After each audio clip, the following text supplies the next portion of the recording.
இதுல சூர்யா அப்படிங்கிற கேரக்டருங்கிறது கர்ணனை வந்து ரிசம்பிள் பண்ணுது. கர்ணன் யாரு? சூரிய தேவனுடைய மகனா மகாபாரதத்துல வந்து காட்டப்படுவார். ஸோ இதுல இந்த சூர்யா அப்படிங்கிற அந்த கேரக்டர் வந்து கர்ணனை போர்ட்ரே பண்ணது அப்படிங்கிறதுக்காக எப்போலாம் ரஜினி வராரோ அப்போலாம் சூரியனுடைய ரிசம்பிள்ஸ்ங்கிறது படத்துல இருந்துகிட்டே இருக்கும். ஃப்ரேம்ல வந்து சூரியனை வச்சுக்கிட்டு தான் சீனை வந்து டெவலப் பண்ணிட்டே இருப்பாங்க. அதுல முக்கியமான சீன்ஸ்லாம் இருக்கும்ல, அது எல்லாத்துலயுமே கண்டிப்பா சூரியன் அப்படிங்கிறது இருக்கும். ஏன்னா படத்துல ஆரம்பத்துல வந்து ஃபிளாஷ்பேக்ல பிளாக் அண்ட் ஒயிட்ல வந்து படம் ஆரம்பிக்கும். ஒரு சின்ன பொண்ணுக்கு வந்து கல்யாணம் ஆகிறதுக்கு முன்னாடி கர்ப்பம் தரிச்சு குழந்தை பிறந்துரும். அதை கூட்ஸ் வண்டியில அந்த குழந்தைய எடுத்து போட்டுட்டு அந்த பொண்ணு வந்து அழுதுகிட்டே அனுப்பி வைப்பா. அந்த குழந்தை வந்து நதி போற வழியாவே அந்த கூட்ஸ் ட்ரெயின் போற மாதிரி காமிச்சிருப்பாங்க. எந்த பக்கம் நதி போகுதோ அது வழியாவே அந்த குழந்தை போகுதுங்கிற மாதிரி. அந்த குழந்தைய கடைசியா எடுத்து எப்போ அந்த குழந்தையும் சூரியனும் ஒன்னா ஃப்ரேம்குள்ள வருதோ அப்பத்துல இருந்து தான் அந்த படம் கலருக்கே மாறும். இதுல மம்முட்டியை சூஸ் பண்ணணும் அப்படின்னு சொல்லி மம்முட்டிகிட்ட போய் கதை சொன்னப்போ அவருக்கு இந்த கதை பிடிக்கலாம், நான் அதில் நடிக்க மாட்டேன் அப்படிங்கிற மாதிரி சொல்லிட்டார். ஆனால் அப்போ ஜோஷி அப்படிங்கிற டைரக்டரோட படத்தில் அவர் நடிச்சிட்டு இருந்தப்போ அவர் தான்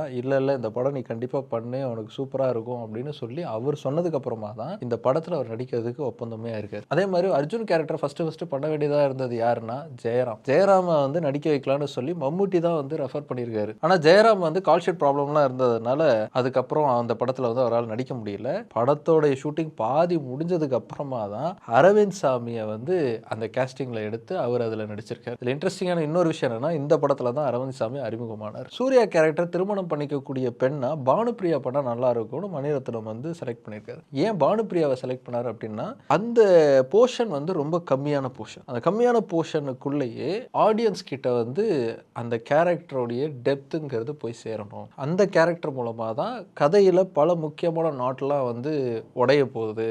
ஸோ அந்த சின்ன டைமில் எல்லாருக்கிட்டையும் மனசில் பதிகிற மாதிரி வேணும்னா நல்ல ஒரு முக்கியமான ஆர்டிஸ்ட் வேணும், அதை கரெக்டாக ஹேண்டில் பண்ணக்கூடிய ஆர்டிஸ்ட் வேணும் அப்படின்னு சொல்லி பானுப்பிரியாவை சூஸ் பண்ணியிருக்கேன் அப்படின்னு சொல்லியிருக்காரு. ரஜினிகாந்த் அவர்களை விட 3 வயது சின்னவங்க தான் ஸ்ரீவித்யா. ஆனால் ரஜினிகாந்துக்கே அம்மாவாக நடிச்சிருப்பாங்க. சூர்யா இருக்கார்ல ரஜினி, அவருடைய சின்ன வயசு போர்ஷன் எல்லாம் கொஞ்சம் ஷூட் பண்ணாங்களாம். அந்த கேஸ்டிங்கில் யார் இருந்திருக்காங்கன்னா விஷ்ணுவர்தனுடைய தம்பி கிருஷ்ணா தான் நடிச்சிருக்காரு. ஆனால் படத்துடைய நீளம் காரணமாக அதெல்லாம் வெட்டி எறியப்பட்டிருக்கு.